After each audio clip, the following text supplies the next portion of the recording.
This is Conservative to America. I am your host, Cole Holcomb. I would like to wish all those who have served in our country in the armed forces a very happy Veterans Day. And I also thank you for your service. I come on the air today with news from the best perspective, the conservative perspective.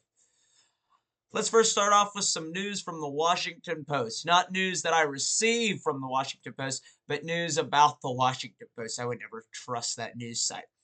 However, though, interestingly enough, they finally wrote something that I might be able to agree with. One of America's most liberal newspapers, the Washington Post, praises Senate Democrats who voted to end the longest government shutdown in history. It praises them. Those senators are as follows: Janine Shaheen of, I believe, Nevada, Dick Durbin of Illinois, Tim Kaine of Virginia, Maggie Hassan. I'm not necessarily sure what state she is from. Angus King, Jackie Rosen, Catherine Cortez Masto, and Senator John Fetterman of the great state of Pennsylvania. I applaud every single last one of those senators for standing up against their party, defying the leadership, the crooked leadership that seeks to destroy this country in that party. The guys like Chuck Schumer and Hakeem Jeffries and Nancy Pelosi and all those people, the swamp. I'm glad they stood up to the swamp within their own party and said, you know what? It's no longer about politics anymore. It's been 41 days. We're not getting anywhere with the Republicans. We might as well go ahead and vote with them to reopen the government. I don't think that it was wrong that the Republicans didn't bend the line. They didn't have to. Whenever you hold the power in the government, it was well within their right to kind of say, no, you're going to vote with us this way. We're the ones that have the votes.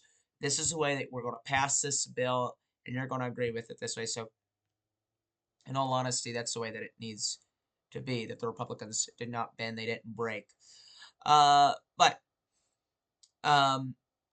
this is wonderful that the Washington Post wrote a true story where they congratulated and they praised those who voted to end the longest government shutdown in history. 40 Democrats still chose to keep the government shut down, and one independent. 39 Democrats and one independent voted to keep the government shut down. Those are as follows.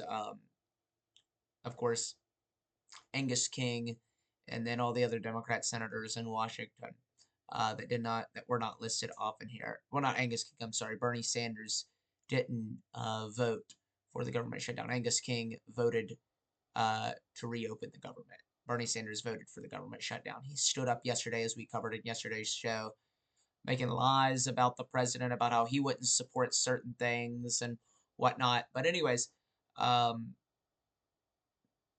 just think it's nice that sometimes the Washington Post can write a good story. But I found that was an interesting news story that I thought I'd cover today. Let's now go on to news from the BBC, the British Broadcasting Center. So, the BBC is in hot water today. This is because President Donald Trump is threatening to sue the BBC for editing one of his speeches, which painted him in a bad light. I'm going to play that video right now. It's the video that you see right now on your screen. Watch it. The first is the BBC edit, and then the second one is the original clip. This is from the Guardian News. Just because I play a video from a news site does not mean that I back that news site. I do not back the Guardian. The Guardian is very liberal, but I thought I would play this clip from the Guardian. I liked it. I thought that it was useful. We're going to walk down to the Capitol, and I'll be there with you, and we fight.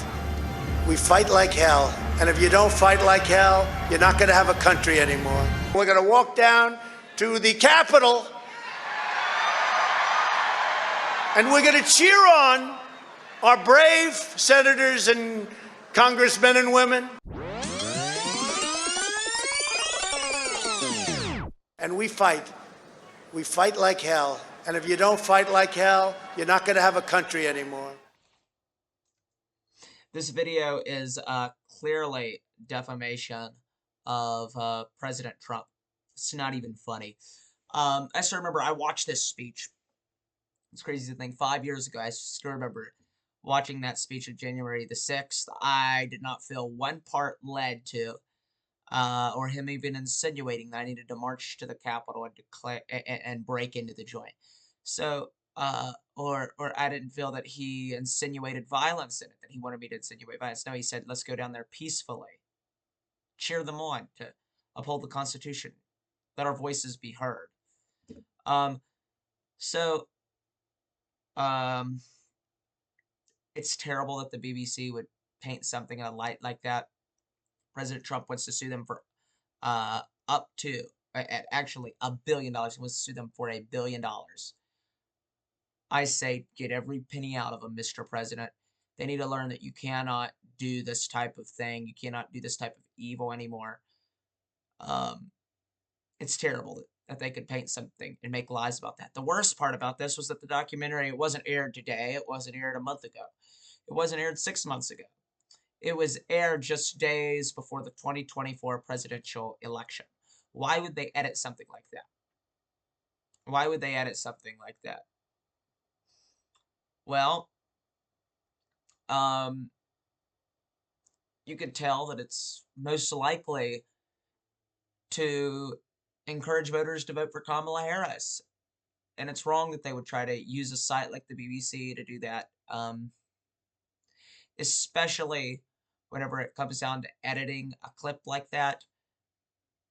Just days before the election, it's not just trying to get people to vote. You could try to get people to vote. Like, that's what Fox News does. They try to get people to vote for Donald Trump.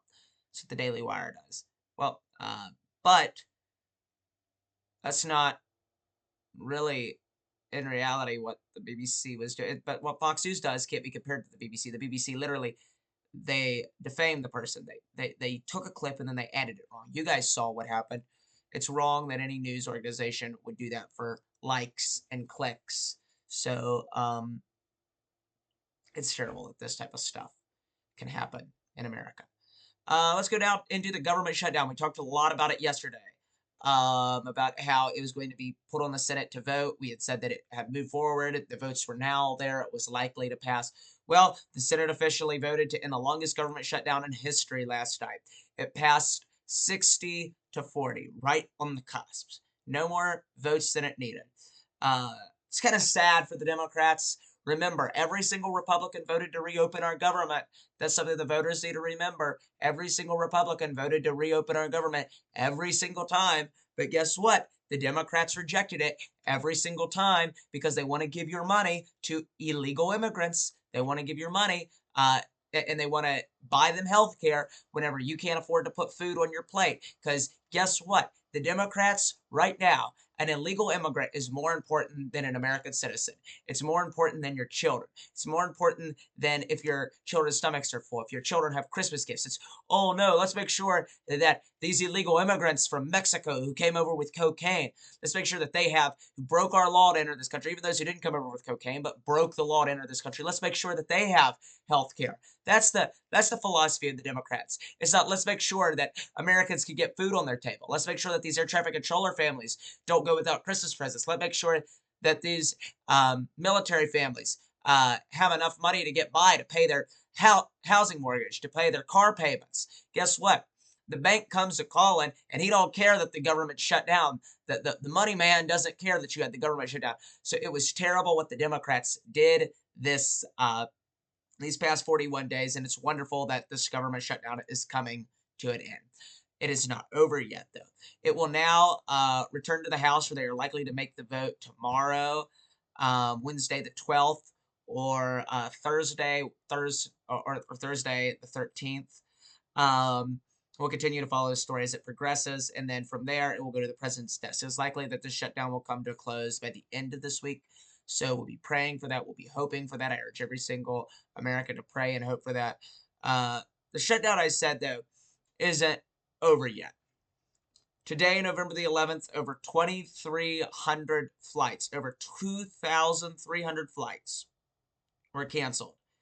uh, that has a pretty big economic effect. It's not just anymore the government that it's affecting or government employees. It's affecting your families whenever they decide, oh, well, I'd like to go down to the beach for this weekend. A lot of people are starting to go on vacations for because Thanksgiving break is rolling around. A lot of people are beginning to go on vacations as the holidays come in.